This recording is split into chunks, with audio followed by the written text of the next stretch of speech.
Thank you, Tiffany. Kia ora koutou. So welcome to the next Biosecurity Bonanza seminar.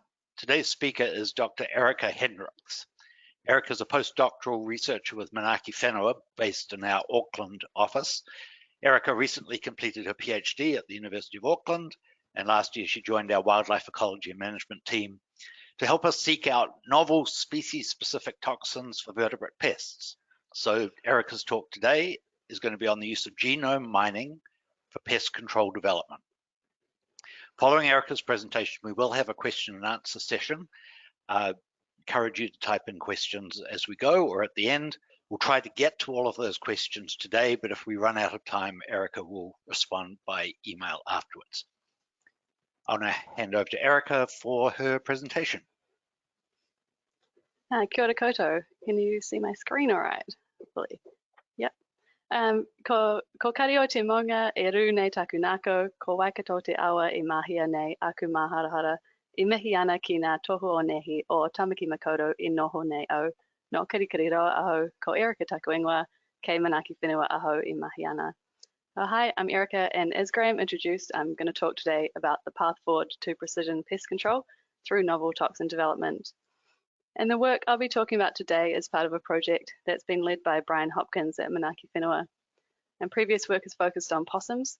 I've been contributing to this project as a postdoc and expanding the project to other mammalian pest species. Sorry, next slide. So today I'm going to take you through some background. Why do we need species-specific toxins? Look at our research approach. This work is currently in progress, so the research approach is our main focus of the talk today, and summarize the progress made so far and the path forwards. So first of all, why do we need species-specific toxins? This audience is probably extremely familiar with this issue, especially if you've seen some of the other webinars this week. So in New Zealand, we have a problem with introduced mammalian pests like rats, possums, and stoats, but also hedgehogs, feral cats, mice, wallabies, and others. Since they arrived here, the numbers of introduced mammals has completely exploded. They have plenty of food, they have few natural predators, and they're extremely destructive. Predation by these pests is a major factor threatening the survival of many of our New Zealand birds. Yeah, so to have a chance at helping our native species to survive and to prevent further decline, we really have to undertake pest control. And in pest control operations, toxins can be highly effective and efficient. This is particularly true for landscape scale pest control. Toxins can reduce or even eliminate pests so that populations of native animals can recover, and they're particularly useful in pest eradication versus control. There are actually very few choices of toxins, and the toxins that we do have limitations. So we really need an expanded toxin toolbox. If we had a magic wand and we could wish for a new toxin, I think we would want it to have these properties. It would be highly selective, it would have improved animal welfare properties over our current toxins, it would have negligible environmental impact, it wouldn't bioaccumulate, it would break down easily, and there would be many other things to add on to that list. But in this project, I'm focusing on the aspect of selectivity. So looking for toxins that are species specific or specific for a family of related animals. For example, mustelids, so stoats, weasels, and ferrets, or marsupials, possums, and wallabies. So I think this diagram really helps us to illustrate why species specificity is important for a new toxin. This is the Swiss cheese model of risk management. It was originally designed for workplace safety, and I've repurposed it for toxin use in pest control. So what we want to do is defend against harm to non-target species. So that's livestock, pets, wildlife, and ourselves. So we put these barriers in place. For example, the access to bait and bait stations, but other things as well. And each barrier helps to reduce this unwanted outcome, which is our harm to non-target species. But when multiple barriers fail, that's when we have problems. So none of these barriers is 100% effective all the time for all species. And they're not all practical. Sometimes they add costs or complexity to the pest control operation. So wouldn't it be great if we could add more layers of cheese to this diagram, and that would help protect non-target species? So this would entail designing toxins that have built-in species specificity. So the barriers to the non-target species are intrinsic to the toxin. And the reason I've added 2 layers of cheese is because toxins can be species specific in 2 different ways. So they can differ in their toxicokinetics, which is related to how drugs are absorbed and processed in different animals, or they can differ in their efficacy of the molecular mechanism in different animals.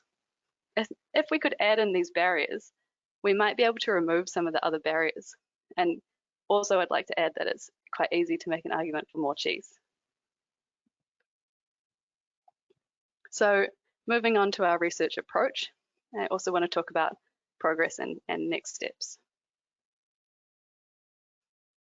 So as a bit of background, for a toxin to cause toxicity in an animal, for example, this cartoon rat or maybe mouse, it needs to interact with a molecular target. So usually a protein. I've pictured some here. And similarly, drugs induce their pharmacological responses through their interactions with proteins. We also know that genes encoding these proteins provide information about them. So in modern drug discovery, all of these components are added together to design new drugs. So this is target-driven drug design, which involves identifying proteins that are involved in the disease process, gathering a wide range of information about each potential protein target with the goal of predicting its suitability as a new medicine or as a new target for a new medicine. And this includes information about its genetics. And then the next step is to identify ways to modulate that protein and produce some kind of helpful medicinal effect. We're basically applying the principles of drug discovery to our search for selective toxins. So I'm calling this target-driven toxin design. And the strategy that we've chosen to look at that is to look at proteins within the protein target library of all of these species that we want to look at in New Zealand, identify within this group of proteins targets that are critical for life and that also differ between species. So if we can find proteins that fulfill both criteria, these will be our potential toxin targets for validation. And we aim to develop this strategy as a platform that could be used for multiple different pests. The first step is how do we get our protein target library? And the great news is that we now have genomes available for some of our pest species. This is quite a recent development. So stoat, shiprat, and possum are all now available, and this is really exciting work, and it's been driven by scientists from New Zealand, including some from Manaaki Whenua. And funding support was contributed by some of these organizations. Pest-specific toxins are just one of the ways that these genomes can be useful. So from the genomes, we can then extract the protein coding information, genomic information, and then build our protein target library. Oh, here's the list of genomes that I'm working with for the project at the moment. So those target pests that I mentioned before, as well as some other ones. For example, the lab rat is a Norway rat, so I can use that genome, which has been around for a while. And also non-target species. So there's a few birds in there, a few New Zealand birds and some others.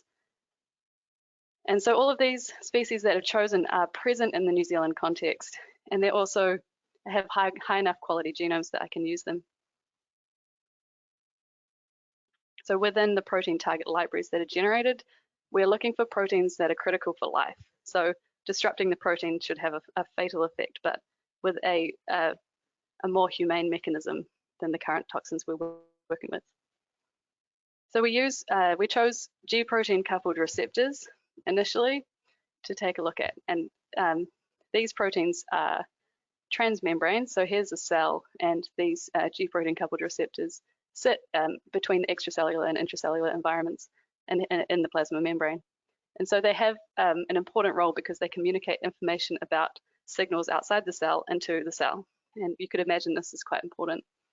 So they're important in a lot of different physiological processes, including neurotransmission, cardiac function, hormones. Most hormones work through GPCRs, and the immune system, so lots of different things. They're also highly druggable. So the gene family of GPCRs accounts for about 12% of all genes, but they're responsible for more than 35% of approved drugs. So approved drugs target GPCRs. Also because there are so many drugs, they're well studied and chemical probes are available. This is important once we get to target validation. And I'm also interested in cardiac function genes and proteins, which is kind of doesn't need explaining. So then within these proteins that are critical for life, we're looking for targets that differ between species. And the way to compare these proteins is to do a sequence alignment. So here's our cartoon GPCR. Man, it's made up of amino acids in a string. And we can lay out that string of amino acids and have a look. So I can compare the matching receptors across some example species. This isn't all of them, but just a handful. And look at the orthologs. And we can compare the similarity, which is what this green, yellow, and red graph at the top is showing. So green is amino acids that are entirely identical across species, and red and yellow show differences. And we can do this across the whole protein sequence. I've mapped the green and red and yellow onto this diagram, and that gives us the sequence identity. But the big question is, how different do target proteins need to be between species so that the toxin will have a big effect on one animal, but negligible effect on the non-target animal? And it doesn't have a simple answer. Obviously, the proteins can't be identical because there will be no possibility of developing a specific toxin for that target. So we can get some clues from development of human drugs. For example, a focus of drug discovery, especially recently, has been identifying drugs that can distinguish between receptor subtypes. And these subtypes are generally about 60 to 80% identical across their entire lengths, but they can be distinguished between with drugs, some drugs. And there are also examples where small changes in precise places, like the binding site of a drug, can make a big difference in the effect of a drug between, say, humans and rats. So this is an example here. I've been collecting examples of species-specific pharmacology. And this particular example is a drug that affects blood vessels. That's shown in yellow in the sticks here. It's a chemical structure. And it was observed to have effects at human receptors, but when they tested it in rats, it didn't have any effect. And eventually this was boiled down to a single amino acid change. So this tryptophan 74 here in the crystal structure is a lysine in a rat. And so that affects the binding of the drug and completely changes the pharmacology between species. So receptors can be quite similar and still have the potential for selectivity. And this is good news because it means that we have a lot of options, but also means that we're going to prioritize large differences across the whole sequence or across functional domains, and keep in mind that smaller difference can also provide a window of opportunity for us. When we're looking at these small protein differences, it's important to keep in mind what the bigger picture is and what define clearly what species specificity means in a more real-world context. So to illustrate that, I've got this dose response curve, which indicates how many animals, this is a hypothetical toxin, how many animals might be affected by increasing doses of a toxin. And ideally what we want is a really clear gap between these two curves, these dose response curves, so that there is a dose that we can use that doesn't really affect the non-target species, but it is effective against the target species. And this is similar to a therapeutic window for any of the pharmacologists, which is the ratio between the drug's therapeutic and toxic effects. So the work that I've been doing is mostly computational so far. And so I've got the list of steps here and the programs that I've used. It basically boils down to batch processing of large numbers of small text files to calculate the similarities. I'm using a well-curated list of GPCRs as my bait sequences. And I'm also using some programs that use hydrophobicity to calculate the transmembrane domains of the protein, plus a little bit of custom R scripting to manipulate the codes and the sequences into the formats that I want. So this work is inspired by or has got similarities with genome mining particularly in bacterial genomes for antibiotic targets. So in that type of work, bacterial genomes are searched for biosynthetic gene clusters to produce that might produce new potential antibiotics. So this work has some similarities with that. In this project, I have used NESI for my computational work, and I'd like to acknowledge them very briefly. NESI is the New Zealand eScience infrastructure, and they provide high-performance computing. And if this is something that you're interested in, you could get in touch with them, especially if you're a New Zealand researcher. And it's worth noting that the computational work that I've been doing is at the relatively small end of the scale compared with what some other people are doing. But the value that I get from this service is that lots of the programs are already installed. I can easily test out differences. And I also appreciate that there's a lot of training and support. So my batch processing of text files is not particularly inspiring to look at, but eventually we can come out with some sequence identities and produce a graph that looks something like this. So I've got some receptors along the y-axis, and for the purposes of visualizing this, I've grouped the receptors from different animals by their closest human ortholog. And so we can start to identify draw some conclusions from this. The first thing is that the results are a little bit predictable, and this is kind of encouraging. So the pink dots are bird receptors, and as you can see, they tend to be more less identical to human receptors than the mammalian receptors. And you kind of expect this because we all know that birds are different to rats. So this is kind of good. So we can see these differences. We can also see variation between receptors.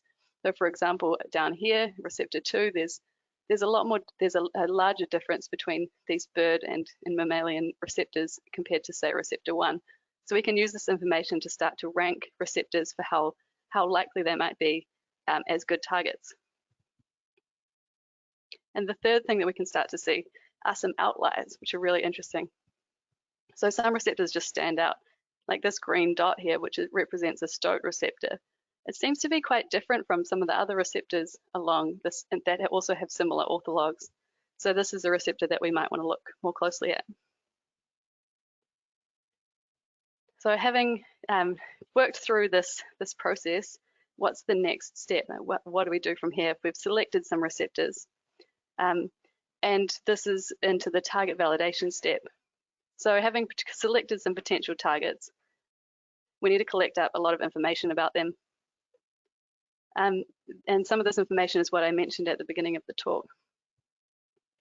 So for example, where the target fits in with physiology, the genetic information, tool compounds, and other things.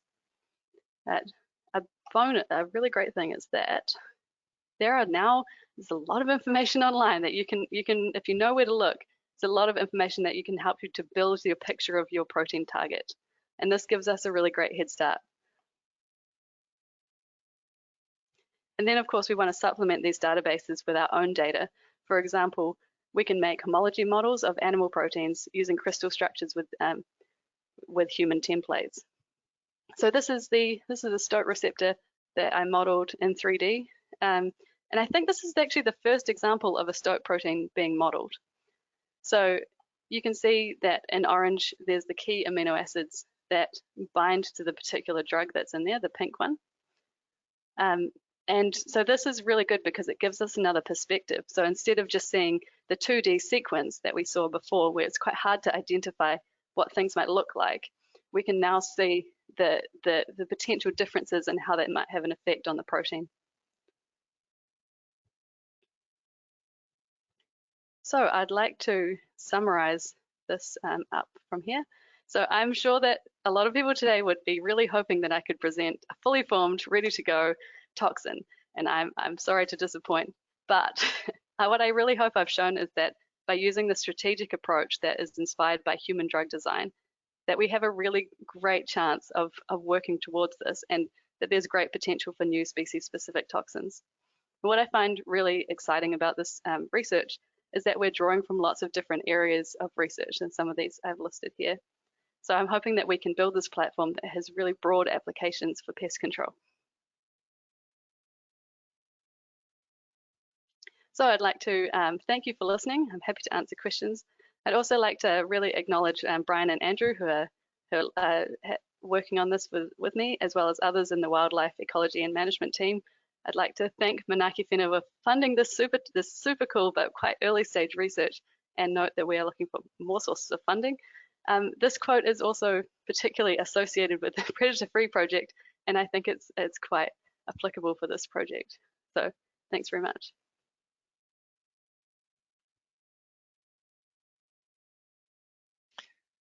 Thank you, Erica. That was a really good effort at what could have been a somewhat overwhelmingly complex topic, and I think you boiled that down very clearly, so thank you for that. So we can turn to some questions, and one that I'll kick off with is, if the process you've talked about succeeds, let's say for stoats, and you find a stoat receptor that ticks all the various boxes that you're looking at, presumably you then hand that over to other parts of the team. So what would be the next couple of steps in evaluating a candidate that you've identified? So I think the that target validation process is something that could be quite collaborative with working with other people who have expertise in different areas. So we'd really want to test that that stoat receptor and basically generate all the information I had on that summary slide. So how does it work? Where is it expressed? And what other proteins does it interact with? That type of thing. Okay. So a question we've had, how do you validate, I think it's chronic, sorry. How do you validate chronic poisoning in non-target species as opposed to acute poisoning? It is a really good question, and I think there are ways of testing that chronic poisoning. This is obviously, we'd want to be very careful about making sure that whatever we developed was extremely safe for our non-target species, because that's the whole point of this project. Yeah, I mean, it's a little further down the pipeline, isn't it? To start worrying about or figuring out how to assess those kinds of things. Yeah, at least the benefit is that if you had an understanding of how the toxin worked and you'd already looked at the in the computational work how you expected the toxin to work in a non-target species, you'd have a better chance of understanding what the potential is for that chronic toxicity. Yeah. So marsupials in Western Australia are resistant to 1080. How do you ameliorate risks of native animals over time evolving that so that the kinds of therapies we're talking about today become no longer effective? It is a good question. I assume they mean the pest species developing resistance rather than the native species. Yes, this is something that I have thought about, and I think the key for that is just working on making sure that your toxin would be able to tolerate small mutations. Yeah, and I think I'll chip in there. Yeah. I'll chip in there too and say that this is a problem we already have with the toxins we use, and one of the strategies would be to swap toxins periodically, so that they might be getting resistance to 1080, but then you could try an alternative for a generation or two. Yeah, and if we don't currently have very many options of toxins to use that strategy with, then we should develop some others. You briefly touched on cardiac functions of pests. Given that they have a high heart rate, can the red blood cells of pests, such as mustelids, be boosted using gene drive to cause early heart failure? That one may be a little, have a go at that one, but. Yeah, that is an interesting question. I am not the expert on gene drives, so I'm not sure if I can comment, but that's quite a different strategy than what I'm talking about today with toxins. But what I could say is that that cardiac function is an interesting area of research that we could try and look at for these potential specific toxins. But that's sort of a chronic mechanism. I'm talking about acute. A rat-specific toxin would have global appeal and huge business opportunities.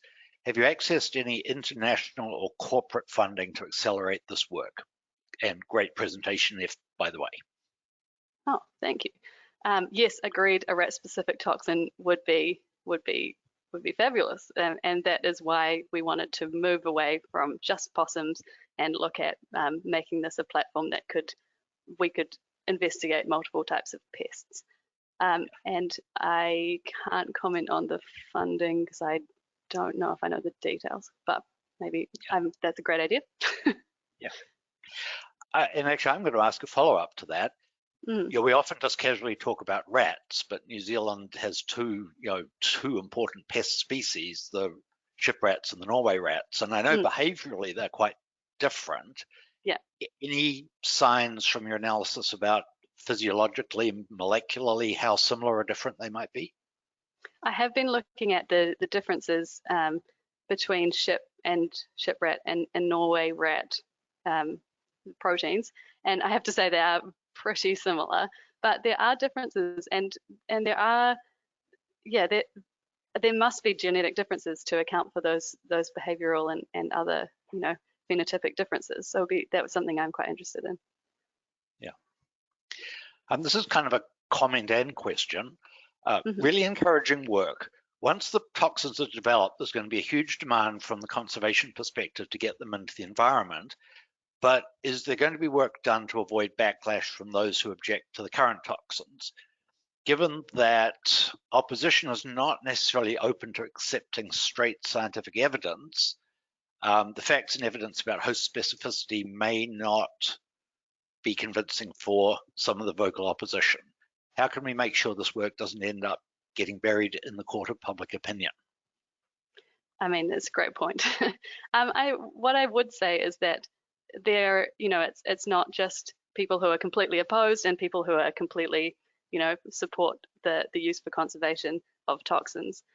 There's also a gray area where people are just unsure and they have concerns over non-target species. And I would hope that these toxins, if we were able to be transparent about what we knew about them and how we'd worked on them, that we would be able to, provide that information for some of these people who just have concerns and want to know more.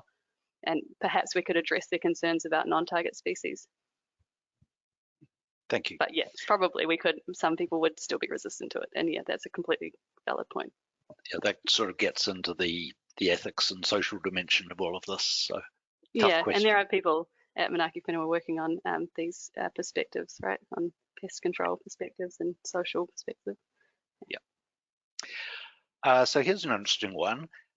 A species that might be at really high risk would be native mammals, i.e. the bats. Have these species had their genome sequenced? Great question.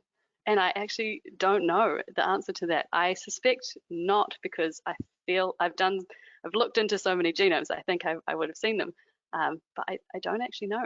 And that is a great point. Yeah. Yeah, I'll look into it. Yes, and definitely that makes sense, doesn't it? The mammals will be closer than the birds by. Yeah, I mean, I hope that in the talk we talked about, I talked about species specific, and so if bats are going to be slightly further away, if you look at the phylogenetics, then bats might be further away than if we're just looking at mustelids or something like that. So they're not necessarily the most vulnerable. So we've had a couple of questions that you anticipated, which is along the lines of when do you think you might have your first toxin ready for production? Yeah, I expected that because I would love to have this toxin ready so that we can address all these problems. But realistically, about the pharmacological timeline for developing something like this is about a decade. But I also want to point out that this research is ideally about developing this platform that I've been working on to try and make it a broadly applied, usable tool for multiple species. And actually, I've got a great follow-on to that. Somebody asked, they said this might be a silly question, but could this approach be applicable to control and elimination of wasps? Yeah, that is something that I've considered, because it falls into the same category of pest specific. Looking at the animals that are, or the species that are closely related, what the genetic differences are. Is there something that we can target that is unique to the wasps? Yeah, that's a perfect example of an application that this could be used for. I've got a question here. Why have the genomes of these pests only recently become available? I thought the sequencing technology had been around for quite a while. Yes, the sequencing technology has been around for a while, but it continues to improve. And so it has, in the past, it's, 10, 20 years ago, it's incredibly expensive to sequence a genome. And the cost of that has been going down over time until finally it's become, in reach for some of these species that are less well studied.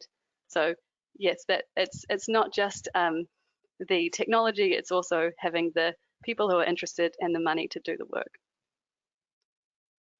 Yeah. Another question along the lines of the wasp: could this technique be used for aquatic pests, for example, pest fish? Yes.